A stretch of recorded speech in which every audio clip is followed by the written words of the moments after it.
Hey everyone, this is Mr. Everything, and in this video I'm going to talk about my PS5 video game collection for 2023. Just a few days to go. I already picked up all the new PS5 games that I wanted, so this is what I'll be playing in 2023, what's on here.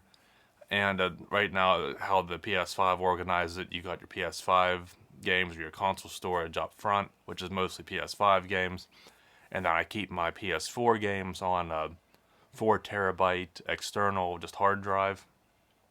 So that'll add a lot of games to the collection, but those are just ones from PS4. And I have way more on my Xbox Series X, but that's because I've had the Xbox One since 2014, so I have almost 10 years now worth of games with gold games and backward compatible games and all that. So our PS5 and PS4, I only had a PS4 since I think 2017. So it's a smaller collection, but a lot of those exclusives, they carry the weight of several other games on Xbox or any other platform. So Astro's Playroom, I don't think I fully beat the game. I think I played all the levels. I mean, it does look great, and it's a great demo of the haptics and easy achievements. But I don't know if I'll ever play it again. I really ought to just delete it. And as far as storage goes, unfortunately, I think you only get 800 gigabytes on the PS5, but then after the formatting and the system, it's like 600 and some. So I was already about filled up. I bought a 2 terabyte Samsung NVMe drive. Got it, I think, for $180. So I did a video on that. It's definitely the cheapest, good quality, well reviewed storage. So if you can get that on a deal, and then obviously as we go through the year, it'll probably go even lower. Just that's how storage does. The newest game I have is Modern Warfare 2. Probably the only game I'll pay full price for. Don't like it that much. I do want to play the campaign, but to me it just kind of seems like you can see here just they advertise Warzone. To me it's just a vehicle to get people, mostly kids, to play Warzone, to get Battle Pass and give this giant company that's been making big, high budget and highly profitable games for over 10 years. They need even more money. So just all the operators, all the camos, all the extra stuff added in, with the giant patches and stuff. I don't really go for that. I just kind of like the basics, and I like the original Modern Warfare games. So this has a little bit of that, but it has a lot of other stuff. So I'm not the biggest fan of it, and that's why I usually don't pay full price for video games. You can get a lot of great ones just on sale or trilogies, and that's where it's at. Cursed is one I haven't really played in a long time. Never really liked it that much. Now the Crisis games, I got the trilogy on disc, and again, with all the free PlayStation Plus games and everything, I'm just showing what I have digitally because the majority of my collection at this point is just digital. So it's easier. It would be nice to just show the cases and everything like how we used to, but at this point, most stuff is digital. I mean, especially when one of your console options is discless.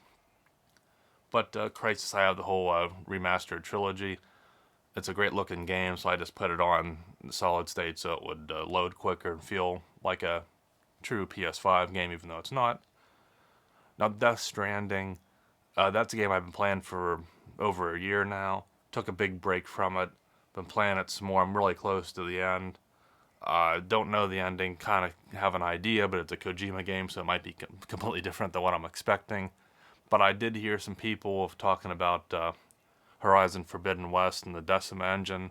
I guess that they said there's going to be a sequel to Death Stranding, so that'll make the ending kind of interesting when I get to it. But something I enjoyed this one, so if they can put a little bit more, it is, I guess, a walking simulator, but if they can just add a little more to it, it's a great platform to work with. So if they can make it even better, I'll definitely be getting it. Ghost, got it when it came out for PS4. Never really played that much, and I was kind of holding off when the PS5 came out. Finally got around to getting the upgraded PS5 version. Although I'm pretty sure it's a PlayStation Premium game, so I probably could have, if I waited until I got the premium, I probably could have just got it for free. GTA 5, I played it many times, beat it many times, and I did get it on, this current version, so I could try it with ray tracing and everything. kind of was bored with it at first, but then when I got a few hours in, remembered, some of the missions for nostalgia was fun, enjoyed it, and I just beat it like within the last couple of months. Maybe I'll go through. I'm not gonna 100% it, but I might play. Try and do some of the games and the races and stuff. Probably won't even touch GTA Online. I tried it when it first came out after the big debacle where they botched it and it took months to come out, but way back in 2013. But I never really liked online. Again, I think it's catered toward kids and just giving Rockstar more money, similar to Activision. And I'm still butthurt that they never really added any single player DLC like they said they were going to when the game came out. So I probably won't be buying GTA 6. Definitely won't be pre ordering it. Probably won't even be buying it for full price. I'm not sure exactly what direction they'll go for the game in today's world, but it's not going to be a day one buy. I know that much, and I have, GTA 4 is backward compatible on Xbox, so I can always play that. I never finished it the first time, so Hell Let Loose is a good game, but I only played it once. You gotta have time to play it. It looked good, but I'm not sure. I know it was a PS Plus game, so I'm not sure what the community's like now. It might be too thin to even have an enjoyable match. Forbidden West is just a trial. It's a great looking game, probably one of the best looking games right now for console.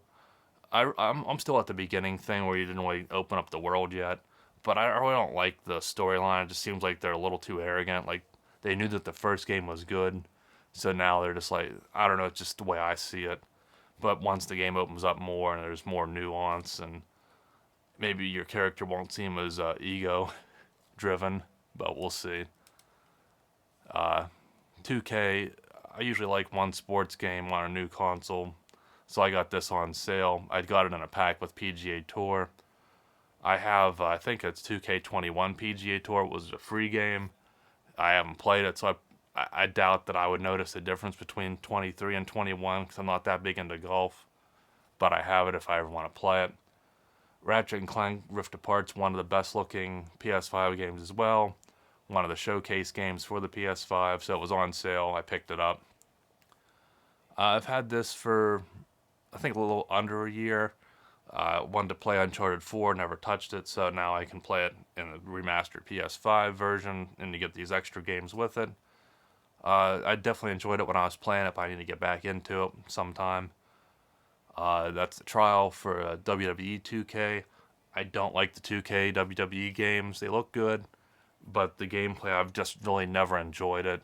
It has gotten better over the years, but not good enough. It still can't come close to the SVR games. Even the first 2K, or like WWE 12, 2K13, 14 on the old engine, they were still better than anything newer but those SVR games and SmackDown, Here Comes the Pain. Those were the best ones, so I'm kind of looking forward to AEW Fight Forever.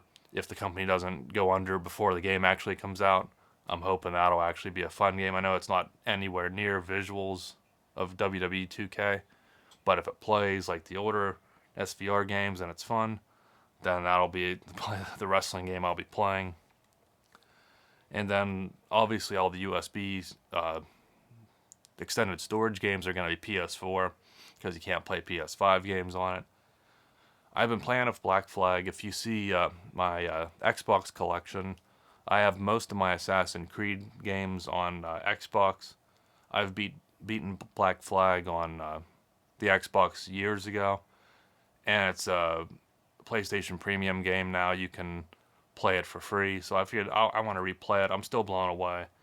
I only have a few hours into it, but it's just a game that at the time I knew it was good, but just to revisit it, it's still not letting me down. Origin, someday I'll have to. That was a good game.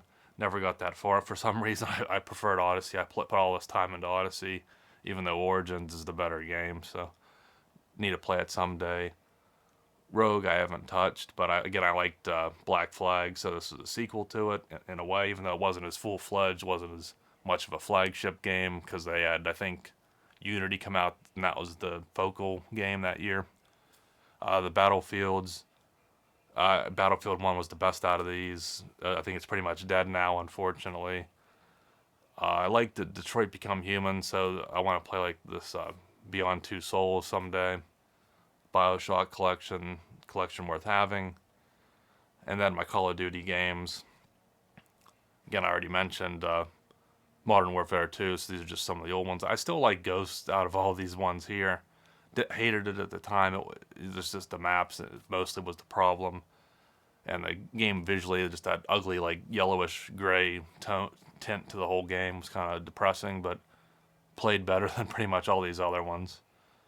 World War II, I did play it not too long ago. It's the closest Call of Duty to traditional feel, even though it's a little too slow. Again, Detroit, as I mentioned, Destiny 2, I think it's still going. I loved the way the original one played, but I just didn't like the just like kind of open world of just different content drops, or just different missions to do in the same places. I'm not a fan of games like that, so I don't know if I'll ever really touch it. UFC 4 was a free game. I hated it. The only one I ever played was Undisputed, I think 2 with Lesnar on the cover. I like that one, but this one doesn't play anything like that. I think that was a completely different developer anyway. This is EA. Such explained there. Far Cry 3, I think it's the better edition.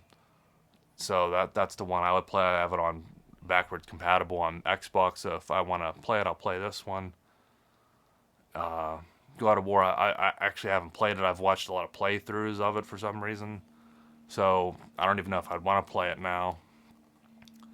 GT Sport I got just because I like racing games, but my sim racing setup with Thrustmaster, it's the Xbox version, and they make a drive hub converter to where you hook your controller up and you map the game to the PlayStation controls, and it should work, but it's kind of hit or miss. And I know if I went with Fnatic, but I'd be spending so much money to get the PS or PlayStation 5 base, and then I have to get the Xbox licensed wheel rim to make it work on both, and I have to buy new pedals and shifter and all that. And I only have the one game. I mean, there is GT7 now, but I just play it on controller. It feels kind of weird to me because I just prefer the driving, sim aspect. But just visually, it's fun to play with a controller here and there. The original Horizon, which I beat. And then speaking of Horizon, their previous game before Horizon was Killzone Shadowfall. I know Killzone games always looked good for their respective time period they were released in. I think the only one I ever played was 3, which looked better and had a completely different feel of gameplay than the Call of Duties and Battlefields at the time. But I know it's just not as good of a game. I know Shadowfall was, I don't know if it was a release title, I think it was, or a launch title with the PS4. And but I know visually it was really good looking then, and I think it still held up. I never played it, so I should try it one day. Now, Knack, I mean, one of the greatest games ever up there with Bugsnax, but I think Bugsnax does outdo it. MLB The Show, for some reason, I think on Xbox it's on there now. You get it free with Game Pass every year, so that's where I've been playing the more recent ones. A lot of these are PlayStation Plus games. Got a couple of Tomb Raider games that I know they're visually demanding. They're used as PC benchmarks, and I'd like to see play them someday on here. They should be good looking. The Last of Us, it's a game I know everyone said it's so great and everything. I never played it.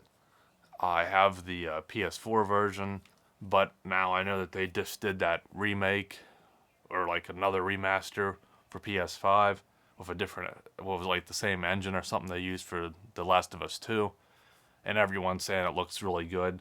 So I'm not sure, it's a game I haven't played, so should I just buy it again for the PS5 version? Maybe, but again, I have so many other games I can live without playing either version.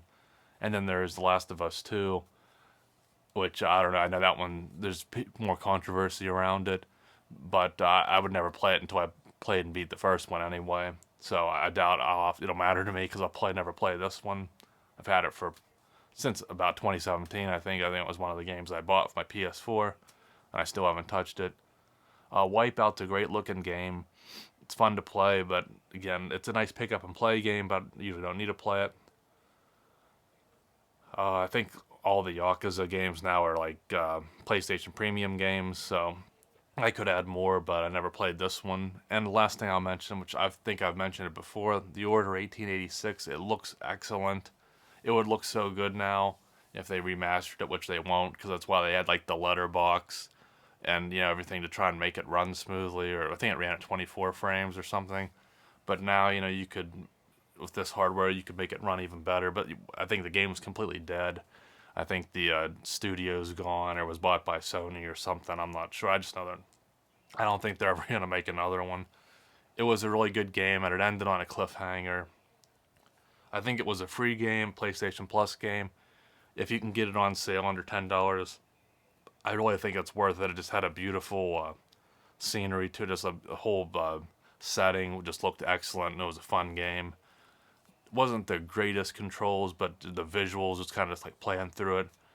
It was like an interactive movie, but it wasn't one of those type of games. But it was just really good. So for the money, if you can get it cheap, it's worth a playthrough. And that's where I'm at. Again, most of these are last gen games, but it's what's on my PS5. And this is what I have. And that's, again, kind of a asterisk. I mean, I have PlayStation Premium. I bought it on sale, so I actually paid it off for the next 2 years. So I probably won't be buying, when I buy digitally now usually, but I probably won't be paying per game. I'll just probably go mostly with PlayStation Premium trials, and if I really like the game, I might buy it. And the PlayStation Plus discount, PlayStation Plus free games, and then all the games included with your membership. And I think you do get Ubisoft with Game Pass, Xbox Game Pass. You get all the EA Play games included for free with your existing Ultimate subscription. And I believe PlayStation doing with Ubisoft. That's how I have that Black Flag on here. So I think a lot of those games, they give you those for free with your premium membership. So this is what I have now, and these will be the games I'll be playing through 2023. And again, you definitely need several storage. You need hard drive for your PS4 games if you want to play them on PS5. And since you had a small internal SSD to begin with, you definitely need to get I'd recommend that 2 terabyte Samsung for your PS5 games. So let me know where your collection's at. It's pretty basic compared to my bigger Xbox collection, but it's definitely still spent a lot of time on my PS5. So hopefully you found that interesting. Thanks for watching, and you'll see me in the next one. Have a good one.